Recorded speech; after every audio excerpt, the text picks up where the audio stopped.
Assalamualaikum warahmatullahi wabarakatuh. Apa kabar anak-anak ustazah sekalian? Semoga semuanya dalam keadaan sehat walafiat ya. Baik, hari ini kita akan kembali belajar matematika. Namun, sebelum kita mulai materi kita hari ini, yuk sama-sama kita mulakan dengan lafaz basmalah. Bismillahirrahmanirrahim.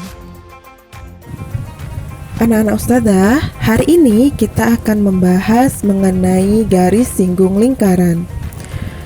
Pada bab sebelumnya telah kita pelajari menentukan panjang sisi sebuah segitiga siku-siku dengan menggunakan teorema Pythagoras. Masih ingat kan?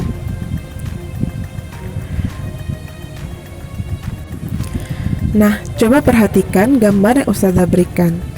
Tahukah kamu nama mesin pada gambar di atas?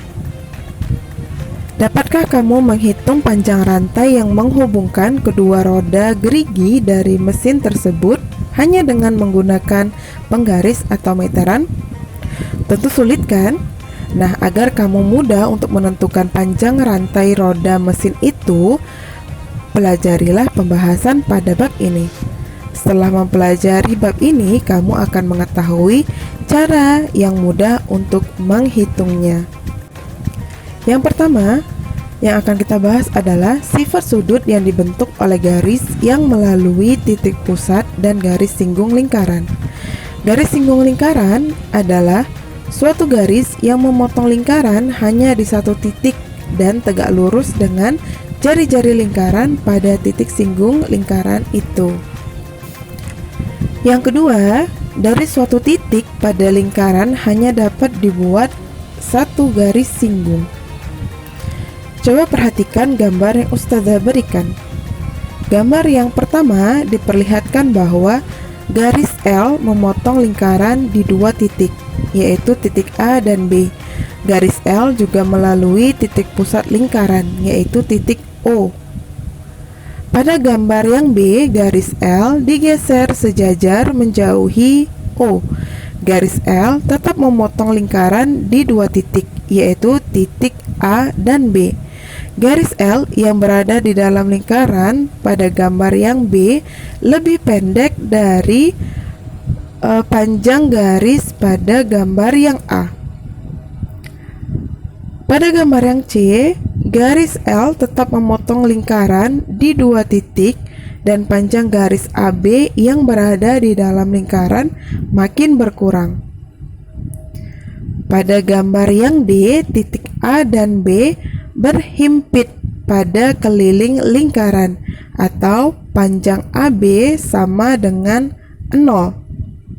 Keadaan seperti ini dapat dikatakan bahwa garis L menyinggung lingkaran di titik A atau B karena titik A dan B berhimpit. Pada gambar yang E, garis L tidak memotong atau menyinggung lingkaran karena garis L berada di luar lingkaran. Selanjutnya, kedudukan dua lingkaran. Coba perhatikan gambar yang ustazah berikan. Ada dua lingkaran dengan jari-jari R besar dan R kecil. Jari-jari R besar lebih panjang daripada jari-jari R kecil. Garis yang menghubungkan pusat lingkaran R besar dan R kecil disebut garis sentral atau garis pusat. Nah, kedudukan dari dua lingkaran tersebut dapat terjadi seperti berikut. Gambar A, letak lingkaran R besar dan R kecil saling lepas. Pada gambar B, letak lingkaran R besar dan R kecil saling bersinggungan luar. Pada gambar C, letak lingkaran R besar dan R kecil saling berpotongan. Pada gambar D, letak lingkaran R besar dan R kecil saling bersinggungan dalam. Pada gambar E, letak lingkaran R kecil di dalam lingkaran R besar. Pada gambar F, letak lingkaran R besar dan R kecil sepusat atau konsentris. Selanjutnya, kita akan membahas panjang garis singgung lingkaran.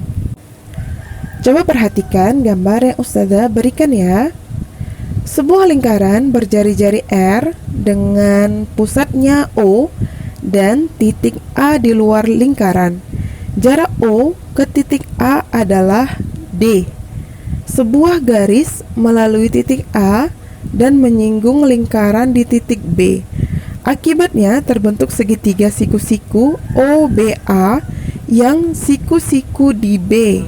Dengan menggunakan dalil Pythagoras, maka panjang AB ditentukan AB kuadrat sama dengan OA kuadrat dikurang OB kuadrat, atau J sama dengan akar dari A kuadrat dikurang R kuadrat, dengan J adalah panjang garis singgung, D adalah jarak pusat lingkaran O ke titik A, dan R adalah jari-jari lingkaran.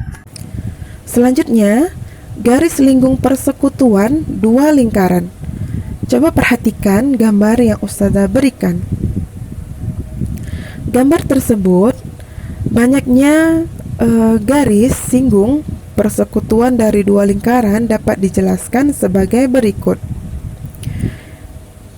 Yang pertama, garis lingkaran A dan lingkaran B mempunyai satu garis singgung persekutuan, yaitu garis L.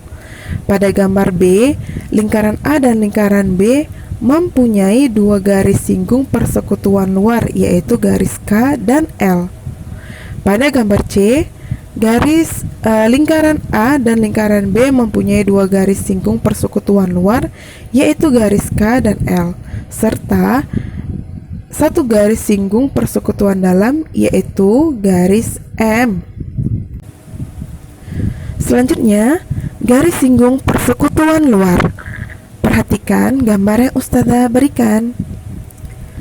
Jika jarak antara kedua pusat lingkaran adalah D, jari-jari lingkaran M adalah R besar dan jari-jari lingkaran N adalah R kecil, maka J sama dengan akar dari D kuadrat dikurang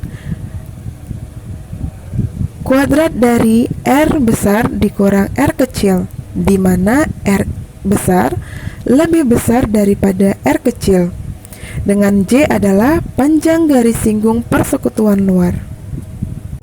Selanjutnya, garis singgung persekutuan dalam lingkaran. Perhatikan gambar yang Ustazah berikan. Jika jarak kedua pusat lingkaran adalah D, jari-jari lingkaran M adalah R besar dan jari-jari lingkaran N adalah R kecil, maka L sama dengan akar dari D kuadrat dikurang kuadrat dari R ditambah R kecil, dengan R besar itu lebih besar daripada R kecil, dan L adalah panjang garis singgung persekutuan dalam. Selanjutnya, kita akan membahas panjang tali lilitan. Perhatikan gambar yang Ustazah berikan. Jika kedua lingkaran tersebut adalah pipa dengan jari-jari R dan pipa tersebut akan diikat oleh tali, maka panjang tali minimal adalah AB ditambah CD ditambah 2 kali keliling setengah lingkaran, atau sama dengan 2 kali panjang garis singgung persekutuan luar ditambah keliling lingkaran. Jadi dapat disimpulkan bahwa panjang sabuk lilitan minimal sama dengan 2 dikali 2A ditambah 2 Pi dikali A sama dengan 2A dikali 2 ditambah Pi, dengan A adalah jari-jari lingkaran pertama atau R besar, atau jari-jari lingkaran kedua atau R kecil, dengan R besar itu adalah sama dengan R kecil. Baik anak-anak Ustazah, sampai di sini dulu pembahasan kita kali ini. Sampai bertemu lagi pada pembahasan selanjutnya. Sebelum kita tutup pembelajaran kita hari ini, yuk sama-sama kita akhiri dengan lafaz hamdalah. Alhamdulillahirrabbilalamin. Baik, Ustazah tutup dengan Assalamualaikum warahmatullahi wabarakatuh.